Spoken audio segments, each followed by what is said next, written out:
Hi friends, जब बात भारत की होती है तो आपको ना चाहते हुए भी जातिवाद का बात करना ही पड़ता है। चाहे आप कितने भी बुद्धिजीवी क्यों ना हो जाए, कितने भी एजुकेटेड क्यों ना हो जाए, जातिवाद को आप बिल्कुल नहीं नकार सकते हैं, क्योंकि जातिवाद भारत के समाज में बसा हुआ है। तो अगर आपको इसको निकालने का सोचना है, इसको नकारने का सोचना है, तो पहले आपको इसके परिवेश के बारे में समझना होगा। आखिर जातिवाद का बैकग्राउंड क्या है, जातिवाद क्या है, ये समझना होगा। यही आज हम बात करेंगे सनातन धर्म के एक सबसे बड़े समुदाय, एक सशक्त समाज के बारे में, जिसको महाराष्ट्र में ग्वाली, जादव, कर्नाटक में गोल्ला, करबा, बंगाल में घोष एवं पाल तथा बिहार, झारखंड, उत्तर प्रदेश, हरियाणा, मध्य प्रदेश में अहिर, राय, राव, जादव, गोप, ग्वाल के नाम से जाना जाता है। जी हाँ, आज हम बात कर रहे हैं यादव समाज के बारे में। कितने यादव समाज के लोगों को यादव समाज का इतिहास पता नहीं है। जब जब यादव का जिक्र आता है तो हमारे सामने पशुपालन खेती जैसा चेहरा आ जाता है। हमें लगता है कि पशुपालन खेती जो करते हैं वही यादव हैं, लेकिन क्या यह सच है? कितना सत्य है, कितना झूठ है, इसके बारे में हम जानेंगे। आखिर यादव समाज में पशुपालन आया तो आया कहां से? यादव आखिर हैं तो हैं कौन? इसी बारे में आज हमें जानना है। तो शुरुआत करते हैं पहले अपने धर्म ग्रंथों से। जैसा कि आप सभी को पता है, आप कितने भी एजुकेटेड हो, लेकिन आपको ये पता होना चाहिए कि वर्ण व्यवस्था जो है हमारे धर्म के ग्रंथों से ही आता है। तो वर्ण व्यवस्था को जानने के लिए आपके धर्म ग्रंथों में जानना ही पड़ेगा कि आखिर धर्म ग्रंथों में क्या कहा गया है, धर्म में क्या कहा गया है यादव को। तो शुरुआत करते हैं पहले हम धर्म ग्रंथ से, भागवत पुराण से। भागवत पुराण में यह तथ्य मिलता है, स्कंद पुराण में, भागवत पुराण के स्कंद अध्याय में तथ्य मिलता है। इसमें श्लोक 24 से 37 में यह कहा गया है कि चंद्र के एक परम प्रतापी पुत्र थे जिसका नाम था याति। याति के 5 पुत्र थे, यदु, त्रैशु, पुरु, द्रव। इन्हीं में से यदु जो थे वो बहुत परम प्रतापी थे। उन्हीं के जो वंशज हुए यदुवंशी कहलाए और पुरु के जो वंशज हुए कुरुवंशी कहलाए। बाद में कुरु में ही कौरव और पांडव का जन्म हुआ और यदुवंशी में ही भगवान श्री कृष्ण, बलराम, कंस और जरासंध, ये सभी लोगों का जन्म हुआ था। अब यहां तक तो आप अच्छे से समझ सकते हैं कि कौरव, पांडव और कृष्ण एक ही वृक्ष के शाखा हैं और ये सभी चंद्रवंशी क्षत्रिय के नाम से जाने गए। ये सभी लोग चंद्रवंशी क्षत्रिय थे। अब बात यहाँ ये आती है कि आखिर इनमें पशुपालन कहां से आ गया। तो आप सबको ये इतिहास बेहद ही व्याख्यात रूप से पता होगा कि जब वासुदेव के यहाँ कारागृह में भगवान श्री कृष्ण का जन्म हुआ तो श्री कृष्ण को वासुदेव ने अपने सर पे रखकर नदी के पार ले जाकर नंद के यहाँ छोड़ दिया। नंद जो थे वो गोपी समुदाय से आते थे, गोप समुदाय से। गोप समुदाय का मुख्य कार्य था गायों का पालन पोषण करना, यानी गोप का मतलब होता है गायों का पालन पोषण करना। तो गोप समुदाय के लोग जो थे वो गायों का पालन पोषण करते थे। वहीं कृष्ण भगवान ये भी कार्य करने लगे और बाद में उनको भी यादव की उपाधि दे दी है। तो यहाँ से यादव के तीन प्रकार के यादव यहाँ से हम देखने को मिलते हैं। एक नंदवंशी यादव, एक यदुवंशी यादव और एक ग्वाल वंशी यादव। ये था हमारे पुराणों का तथ्य, जहां से हमें ये इतिहास से मिलता है कि यादव जो थे वो चंद्रवंशी क्षत्रिय थे, चंद्रवंशी क्षत्रिय है। अब हम जानेंगे कि आखिर भारत के, अगर आप नास्तिक हैं, एथिस्ट हैं और आप तथ्य में ज्यादा विश्वास रखते हैं, साइंटिफिक बात को आप ज्यादा महत्व देते हैं, तो आइए आज हम जानेंगे भारत में मिले साक्ष्य से कि आखिर यादव कौन थे, क्या क्या इनका राजवंश था। मध्यकालीन भारत में हमें यादव का इतिहास मिलता है शिलालेख से। उस शिलालेख का नाम था मुतुंगी शिलालेख, जो 1189 से 90 ईस्वी तक के बनाया गया था। इसमें हमें भीलमा का जिक्र मिलता है, जिन्हें चक्रवर्ती यादव कहा गया है। भीलमा जो एक राजा थे, उन्हें चक्रवर्ती यादव का उपाधि दिया गया था। इसके बाद हमें ब्रिटेनिका एवं प्रेप दोनों में इसका जिक्र मिलता है कि यादव कौन थे, क्या थे। इसमें हम लोग अच्छे से देख सकते हैं। इसके साथ साथ हमें गुंडेश्वर मंदिर, यहाँ भी जो 11वीं से 12वीं सदी में बनाया गया मंदिर है, यहाँ भी हमें यादव का साक्ष्य भरपूर मिलता है। अब आगे हम देखेंगे कि यादव का साम्राज्य कौन कौन था। तो सबसे पहले यादव वंश का जो डायनेस्टी था, साम्राज्य था, वो था प्रघोद समाज, जो मगध और अवंतिका पे शासन करता था। दूसरा था अभी राजवंश। अभी राजवंश तो था उसी का अपभ्रंश बन के बाद में बना अही राजवंश। अभी राजवंश गुजरात, महाराष्ट्र, दक्षिण मध्य प्रदेश तक शासन फैला हुआ था। अभी राजवंश के समय ही में ही यादव जो थे इतने शक्तिशाली थे कि पूरे भारत के लोग उनको सबसे शक्तिशाली शाही योद्धा मानते थे। ये था अभी राजवंश। उसके बाद आता है आपका राष्ट्रकूट राजवंश, जहां जिसके संस्थापक थे दंती दुर्ग, जिनको भारत का सबसे महान शासक माना जाता है। उन्होंने क्या किया था कि महाराष्ट्र में, उन्हीं के काल में महाराष्ट्र में सांस्कृतिक राजनैतिक स्थिरता आई थी।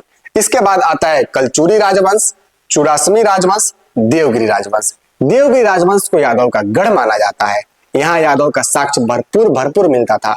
ये था हमारे यादव का राजवंश, जो हमें ये साफ साफ दर्शाता है। ये था वो साक्ष्य जो हमें ये साफ साफ दर्शाता है कि यादव जो थे वो चंद्रवंशी क्षत्रिय हैं। यादव का कार्य था समाज का रक्षा करना, शासन करना और युद्ध करना। यादव में ऐसे ऐसे राजा हुए हैं जिनको हम लोग, जिसका नाम लेकर हम लोग गौरव करते हैं, लेकिन हमें ये पता नहीं कि वो यादव है। सबसे पहले मैं आपको बता दूं, अलेक्जेंडर द ग्रेट के बारे में कौन नहीं जानता होगा। वो अलेक्जेंडर जो दुनिया को विजय करने निकला था, सिकंदर महान जो दुनिया को जीतने निकला था, और जब वो भारत आया तो भारत ने उसको जो पानी पिलाया, उसको पानी पिलाने वाला जो राजा था उसका नाम था पोरस।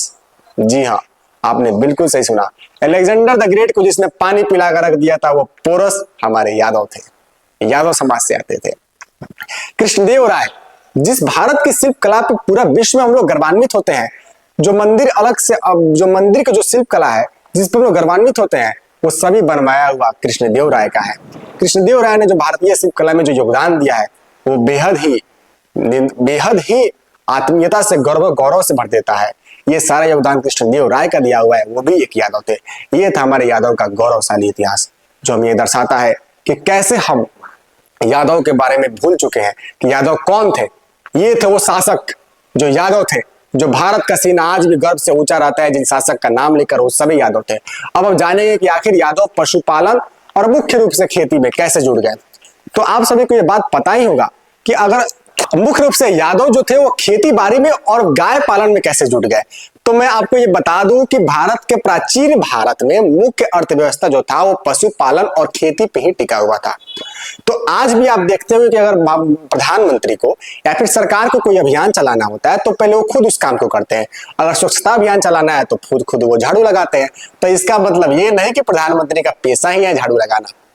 उसी तरह जो प्राचीन काल के राजा थे वो पशुपालन खुद भी दर्शाकर ये कहते थे कि ताकि पशुपालन के प्रति लोगों में जागरूकता बढ़े, लोग पशुपालन करें। और यही से यादव का कार्य था पशुपालन का मुख्य रूप से। बाद में क्या हुआ कि पशुपालन और खेती इनका मुख्य कार्य बन गया। ब्रिटिश एम्पायर ने भी, आधुनिक भारत के इतिहास में भी ब्रिटिश एम्पायर ने इनको लड़ाकू जातियों में शामिल करके रखा था, जैसे कि क्षत्रिय है। इस तरह ब्रिटिश एम्पायर ने भी इनको लड़ाकू जाति माना था।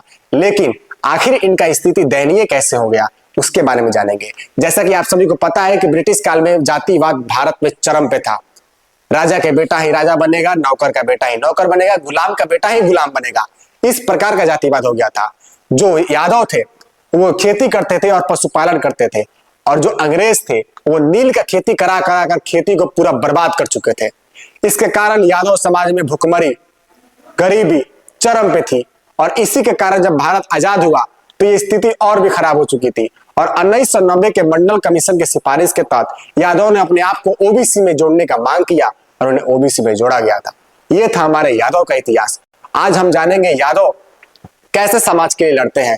आप चाहे इतिहास को देखें या वर्तमान को देखें, जब भी समाज में असमानता आई है, समाज में पिछड़ा वर्ग का लड़ाई हो, तो उसमें यादव ही अग्रणी रहे हैं। चाहे वो दंती दुर्ग थे या फिर पोरस थे या फिर कृष्णदेव राय थे या फिर आज के समय में लालू यादव या मुलायम सिंह यादव हैं।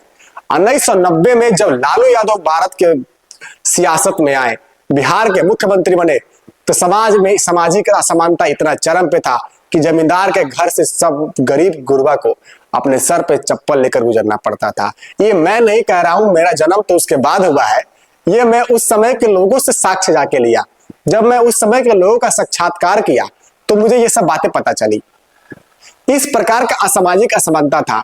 उस बीच लालू यादव एक बेहद ही गरीब परिवार से आते थे, और जब वो मुख्यमंत्री की गद्दी पर बैठे तो हर एक गरीब के मन में चिंगारी उठी कि यार हम भी कुछ कर सकते हैं, हम सिर्फ गुलामी करने के लिए नहीं बने, हम भी बहुत कुछ कर सकते हैं। और इसके बदले में उन्होंने जमींदार को, अपने मालिकों का कहना, गुलामी करना छोड़ दिया, जिसके कारण उनके मालिकों को असम्मानित महसूस हुआ, उनको अपने आत्मसम्मान पर ठेस पहुंचा और उन्होंने उन पर आक्रमण किया।